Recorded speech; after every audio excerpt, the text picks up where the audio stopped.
Hi, my name is Haitham El-Baghdady, and today I'll be making a demonstration on how to use DynaMed and Micromedex, or what we sometimes like to call DynaMedex. We'll be using it to manage a clinical case scenario. EBSCO's DynaMed and IBM's Micromedex provide both evidence-based clinical information and drug information resources at the point of care. So to start off, this is a clinical case which a clinician may encounter in the emergency room or on any given day. We have a 26-year-old man with multiple fractures and soft tissue injuries from a motorcycle accident. He has been brought to the emergency room. As part of his treatment, intravenous lines have been set up, and he has had a number of injections. On the second day of his hospitalization, staff noticed that he is bleeding from the needle puncture sites. So, and as you can see, we have some labs. His PT is prolonged. His PTT is also 100 seconds prolonged above normal. And his fibrinogen is below normal. His platelet count is also diminished. And his D-dimer assay is positive. So the question that you might be thinking of at the moment is, does this patient have DIC, or disseminated intravascular coagulopathy? Now, if you're slightly familiar with DIC, you'll know that it has quite a complex pathology and diagnosis. So I'll be using DynaMedex to, look up some information about DIC. So starting off here at the homepage of DynaMedex, I'm going to use the search bar to type in a common abbreviation such as DIC. You can see that it does not come up on the suggested topics, but if I do go ahead and do a quick search, the search engine does recognize the abbreviation, and you can see the top topics are disseminated intravascular coagulopathy in children and DIC in adults as well. And I can click on the topic right away, of course, but I like to use this drop-down sub-menu where it gives you the number of subtopics within the main topic itself. But my favorite one is like so you can look at overview, recommendation, history, physical management, diagnosis, etc. But I'm going to go to the top one over here, which is the overview and recommendation section. Now, the overview and recommendation section provides sort of like an abbreviated overview of the topic itself, as the name implies. And you can see, so the whole topic is summarized in like about 3 main paragraphs, which is basically the physical, the background, the evaluation, and management. Since we are interested in the diagnosis of DIC, I'm going to go to the evaluation section over here. And over here, you can see that you can suspect DIC when there are bleeding or evidence of microthrombi. So it's basically a clinical diagnosis using history and physical, and no single lab test. But however, there are some prediction rules, clinical prediction rules, which help identify the patient with DIC clinical information. So we're in this case, I'm going to consider and the recommendation here is to consider the International Society of Thrombosis and Hemostasis scoring system. And if I click on the table over here, the actual scoring system, you can look at it over here, and as we sort of mentioned earlier, the presence of an underlying predisposing condition which is present because this patient had multiple trauma, organ trauma, and fractures and all of that. And there are also a number of labs which we actually have. So we can see the platelet count, evaluation of the D-dimer, fibrinogen, and PT, and all of that. And if you go along with the scoring system, you can add up the score, and you will see that we actually have more than 5 points, which gives a strong indication that this is an actual diagnosis of DIC. Now, if you're not familiar with the ISTH, or perhaps you want to look more into how to diagnose DIC, you may just click away over here. And this time, I won't be using the overview and recommendation section, but I will be moving down to the detailed diagnosis section. And once you click on the table, on the list of subsections over here, you can find that we can look at making the diagnosis, differential testing, and the clinical prediction rules, which we were just reading about right now. Now, if you look at the clinical prediction rules, you will find a list of general considerations in addition to finding another comparison table of the diagnostic scoring systems. As you can find right here, if I click on it, there's the ISTH, which we were just looking at, with a comparison with another 2 organization scoring systems that are also, address how to diagnose DIC. And if you move down to the bottom of the table, you can even see a sort of a comparison between the different scoring criteria and the potential drawbacks regarding sensitivity and specificity of each test. And of course, you can determine which criteria may be more useful for you given your specific case.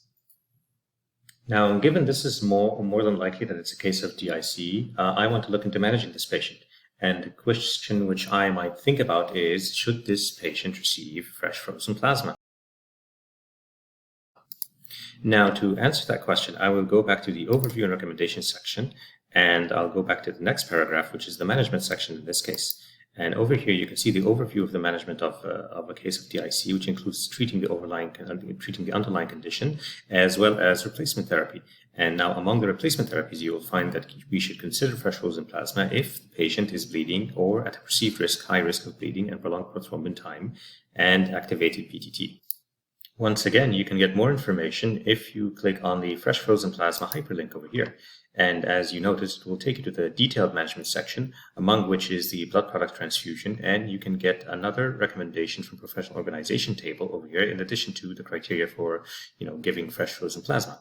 Once I click on the recommendations over here, once more again, you will get the comparison between different organizations and perhaps the different opinions on how to manage or how to use fresh frozen plasma. But again, if you read through them, you will see sort of an agreement on the fact that it should be given in a case where we have a high risk of bleeding. Some of them just require you to have additional labs as well. Given it seems our patient is at a perceived high risk of bleeding, we can click away over here and we can see the fresh frozen plasma transfusion strategy. And again, quite an abbreviation. If you need a little bit more detail on that, you can just click away on this hyperlink, which will actually take you to another topic, an extended topic on plasma perfusion. But we'll hold off on that for now. At this point, I want to explore using DynaMedex as a drug reference, and specifically in this case, how to manage a case of DIC. So our next question will be, what is the role of heparin in management of DIC? Now, to answer our question, I will run another search in the main search box, but this time I will be searching for more than one term in this case. Usually it's better to search for a single term or a single condition at the one time, but this time I will be searching for both heparin and DIC at the same time and see if there's something comes up. Now I get the results, or I get sort of the same result of the DIC topic in adults, but there seems to be a highlight for heparin and as an anti-factor 10 agent.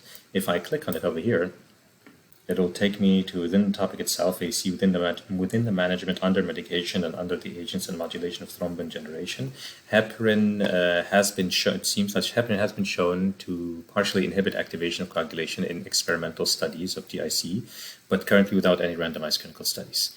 So you may consider the use of unfractioned heparin may be preferred in patient perceived high risk of bleeding due to its short half-life. So it seems that heparin can be used, or unfractioned or low molecular weight heparin can be used in this case, because of course it's easy to control, and the fact that it's reversible in a case of DIC.